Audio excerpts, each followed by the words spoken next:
Now hexadecimal to decimal करने का formula is we all know that decimal number system can be written this way. For example, if I have 5, 9, 3 decimal number है, I can write this as 5 into 10 to the power 2 plus 9 into 10 to the power 1 plus 3 into 10 to the power 0. I can write this. ठीक है, तो this is decimal क्योंकि 10 numbers होते हैं 0 to 9, binary 2 0 and 1, तो उसका basis 2, decimal का basis 10, octal का 8, हेक्साडेसिमल का 16, हेक्सा डेसिमल, तो hexa is 6, decimal is 10, hexadecimal is 10 plus 6 16, तो इसका बेस होता है 16. अब 16 डिजिट्स आएंगे कैसे? डेसिमल अगर 10 है तो 0 to 9 प्लस 6 चाहिए. अब नंबर सिस्टम खत्म हो जाता है. 0 to 9 से तुम्हारा पूरा नंबर सिस्टम बनता है. वो क्लीन कराया, ठीक है. 0 to 9 से पूरा डेसिमल नंबर सिस्टम बनता है. अब अगर हेक्सा है तो क्या करेंगे? 10 0 to 9 is 9, 10 is A, 11 is B, 12 is C, 13 is D, 14 is E. अभी कहां तक जाएगा? 0 to कहां तक जाएगा? for 16, 0 to 16 कितना हो जाएगा? 17 ना. तो 0 to 15, 0 to 9 is 9 and 10 to 15 is A B C D E F. तो अगर हेक्साडेसिमल नंबर है A6, तो A is 10, 6 is 6. नाउ जैसे डेसिमल नंबर सिस्टम था, तो अगर 593 है तो it is 10 to the power 0 1 2, तो 6 into 16 to the power 0 plus A is 10 into 16 to the power 1. अरे अगर 93 है तो उसको कैसे लिखेगा? 3 into 10 to the power 0 plus 9 into 10 to the power 1, units place, tens place. अगर मुझे 93 का हेक्साडेसिमल करना है, अगर 93 हेक्साडेसिमल नंबर है फॉर एग्जांपल, तो 9 into 16 आ जाएगा to the power 1 plus 3 into 16 to the power 0. अब हेक्साडेसिमल में A to F भी आता है, तो अगर ये 93 की जगह पे हो गया A3, तो इट विल बी A, तो 3 is at units place plus A is at tens place. हाँ, तो A का is 10, A का अब 8 to 16 कैसे करेगा ना? A का is 10, तो then 10 into power 1 plus 3 into 16 to the power 0.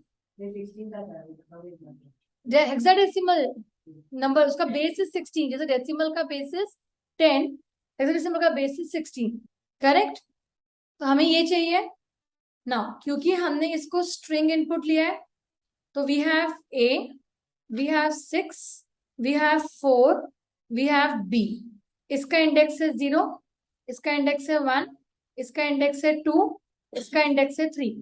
Correct? Right? अब अगर A आया, अगर कैरेक्टर है तो उसका करस्पॉन्डिंग डिजिट चाहिए. A है तो उसका क्या है? 10, B है तो उसका क्या है?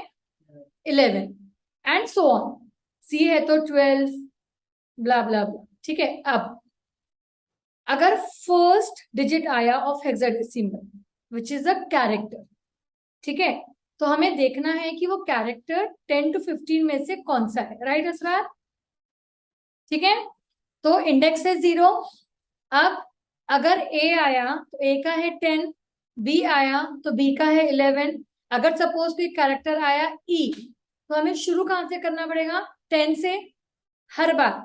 ठीक है. अगर सपोज मेरा नंबर था A64BE, तो जब इंडेक्स 4 पे E आ रहा है तो मुझे कैसे पता E है? तो हम कहां से स्टार्ट करेंगे? A से ही हमेशा.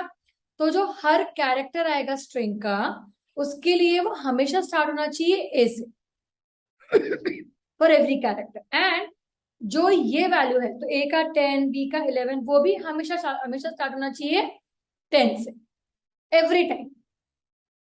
ठीक है। नाउ अगर फर्स्ट कैरेक्टर आया एट, तो दिस इज योर आई जो इंडेक्स देगा। अब अगर कैरेक्टर है तो ही मुझे उसका वैल्यू चाहिए, नहीं तो मुझे directly 6 into depending at what position it is 6 to the power वो करना है। करेक्ट? इतना समझा? फिर से रिपीट करूं कि समझा? हर एक कैरेक्टर लेंगे, अगर वो कैरेक्टर अल्फाबेट है तो ही उसका करस्पॉन्डिंग डिजिट चाहिए, नहीं है तो नहीं चाहिए। राइट? उसके लिए मेरा इफ है, अगर कैरेक्टर है तो कर वरना मत कर। देन नाउ अब फर्स्ट इंडेक्स 0 पे A is a character. Correct? A is a character, तो मेरा लूप चल रहा है, वो ढूंढ रहा है कि जो ये सी एच है ना, this is your C H, C H में वैल्यूज आ रहे हैं, हर बार सी एच में वैल्यूज आ रहे हैं। और ये जो है तुम्हारा डी है, जो मेरे केस में दैट इज डी। इतना समझा जो वेरिएबल्स है। राइट? अब सी एच में फर्स्ट कैरेक्टर पी समझाती हूँ, पी क्यों लिया वो समझाती हूँ। Now index is 0, ch is a, which is a character. So I need to now get the corresponding decimal digit of the same. Decimal but not exact decimal. उसका corresponding digit 10 to 15 में से। ठीक है? तो मुझे a का चाहिए, मुझे नहीं बताना कि a होगा, जरूरी नहीं है a होगा। तो इसलिए मैंने d को कहां से स्टार्ट किया? 10, because a starts from 10, f 10 to 15। Correct? अब मेरा ये लूप चलेगा। बाय चांस क्योंकि a था, मेरा फर्स्ट कंडीशन ही ट्रू हो गया, तो अब मेरा जो C है, C is what? It is going from A till F। Right? C is going from A to F। हम कंपेयर क्या कर रहे हैं? C is going from A to F। अब चेक कर रहे हैं कि जो CH है, if it is equal to C है क्या? यहाँ पे देखो वैल्यू, CH में A है नहीं, C में A है, इक्वल टू A, ट्रू, तो हमें मिल गया। नहीं? तो मतलब ए का करस्पॉन्डिंग डिजिट क्या हो जाएगा? वो किसमें? डी। तो मुझे क्या करना है? मेरा वो ये, हमें ये चाहिए। तो अब ये कैसे फॉर्म होगा? डी इंटू, डी में 10 है, D into 16 is constant, but to the power 3। अब 3 कहां से आएगा? तो लेंथ अगर 4 है, लेंथ अगर 4 है तो फर्स्ट वाले का पावर क्या होगा? -1, दैट इज 3। सेकेंड वाले का क्या होगा? 6 का 4 माइनस 2। थर्ड वाले का क्या होगा? 4 माइनस 3। फोर्थ वाले का क्या होगा? 4 माइनस 4। तो अगर तुम्हें चाहिए तो तुम एक और वेरिएबल ले सकते हो। अगर ये भी कंफ्यूजिंग है, मैंने वेरिएबल्स इंटरनल यूज किया, तो तुम जैसे हमने d इक्वल टू 10 किया, you can take p1 equal to number dot length -1 ले। तो ये क्या हो जाएगा? अगर 4 है तो 3, तो यहाँ पे then I don't need this, तो मुझे ये p नहीं चाहिए, p को भूल जाओ। ठीक है? ये वाला p भी नहीं चाहिए, nothing, I can just say p1 minus minus. अगर ये भी कंफ्यूज होता है, आई कैन से p1, और नेक्स्ट जब नेक्स्ट कैरेक्टर आएगा उसके लिए p1 माइनस। तो अब हमारा क्या है? Now we have one more variable p1, जिसका वैल्यू क्या दिया? जो भी लेंथ है -1, तो 4 है तो 3। करेक्ट? तो d into 16 to the power p1 आ गया। इतना आया।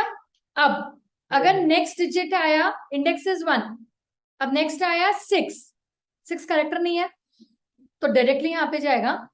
अब 6 क्योंकि कैरेक्टर है, मतलब स्टोर वो एज अ कैरेक्टर हो रहा है, तो 6 का ASCII विल बी व्हाट? 40 57 के बीच में कुछ तो होगा, तो 0 1 2 3 4 5 6 48 49 50 51 52 53 54। so if I say 54 minus 0 का ASCII is 48, कितना आया? आया 6 आया, तो बस 6 into again 16 to the power P1 यहाँ पे क्या था 3, उसको माइनस किया तो अब हो गया 2 एंड सो। तो आपने पहले पी लिखा, पी माइनस माइनस किया था आपने? हाँ, तो मैंने ये किया था नंबर डॉट एन माइनस आई माइनस 1, तो मैंने आई वेरिएबल लिया था। तो अगर फर्स्ट टाइम चलेगा तो नंबर डॉट लेंथ क्या है 4 माइनस आई 0 फर्स्ट वाले के लिए, -1 3 आया। सेकेंड वाले में लेंथ इज कांस्टेंट 1, आई क्या है 1 -1 2, 4 -1 is 3 -1 is 2 ना, सेकेंड वाले के लिए 2 जी, तो मैंने आई लिया था।